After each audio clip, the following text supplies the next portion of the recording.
Hey guys, Trent Smith here. First of all, thank you to all of you who've been checking out my videos and subscribing to the channel and sharing them and leaving awesome comments. I really appreciate that. Some of you asked if I would do some tutorial videos, so I thought I'll give it a shot. I think it's super awkward talking to a phone, so what I did is I drew a little visual representation of you. There you are. You're super excited to see me. And I'm going to set that over here so I know where to look. All right. There's so many things we could talk about because violin is such an expressive and interesting and complex instrument.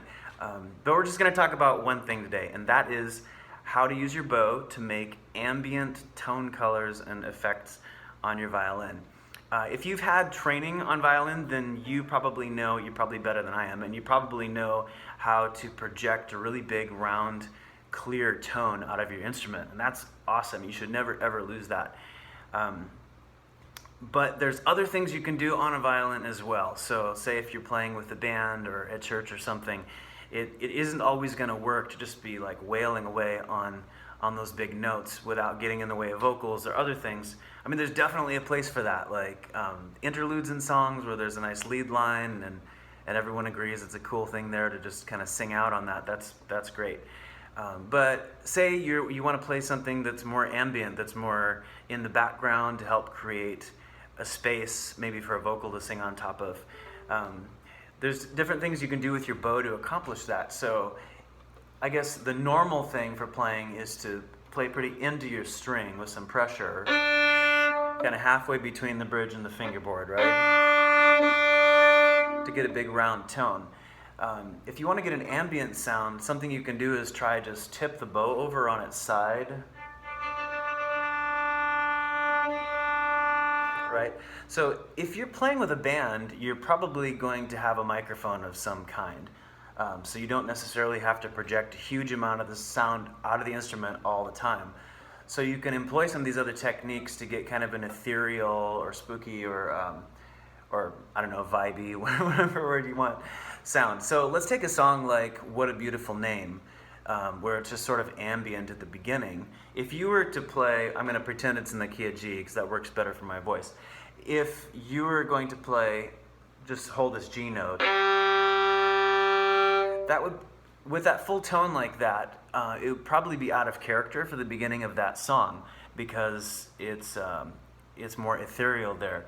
So if you just tip your bow on the side,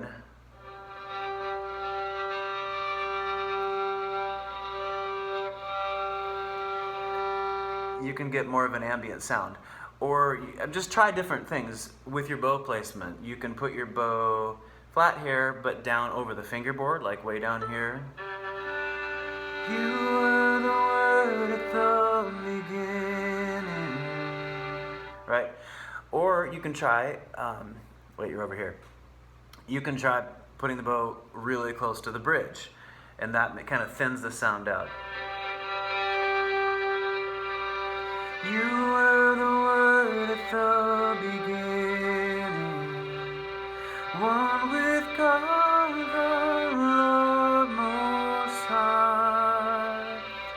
You know, something like that. And sometimes when you do that, you can also hear some cool little harmonic overtones. I don't know if those higher notes will come through the mic and the phone, but there it is. But with a microphone and some reverb, that can be a really cool effect that adds dimension to the whole thing. I have an electric violin over here. I picked up an acoustic first because I figure most of you probably play acoustic violin, but let's check out the electric. Okay, so I've got some reverb and delay on this. Let me turn that up a little bit. And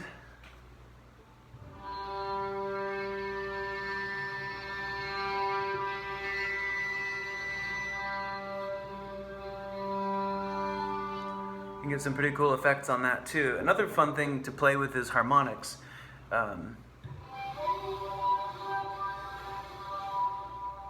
So if maybe a guitar or a keyboard or something is kind of holding down that pad sound,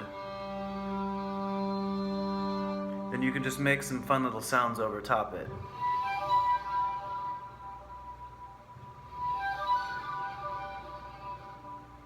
stuff like that can just add interest and create kind of a cool soundscape to sing over. You are the word from beginning, one with God. It's kind of hard to sing and do it at the same time, but I think you get what I'm going after. So, anyways, yeah, try experiment with your bow. Lay it on its side or play over the fingerboard or near the bridge to get a more ambient tone. And leave comments about what you want me to talk about if this is interesting at all, and we'll try to cover some other stuff. All right, thanks. Bye.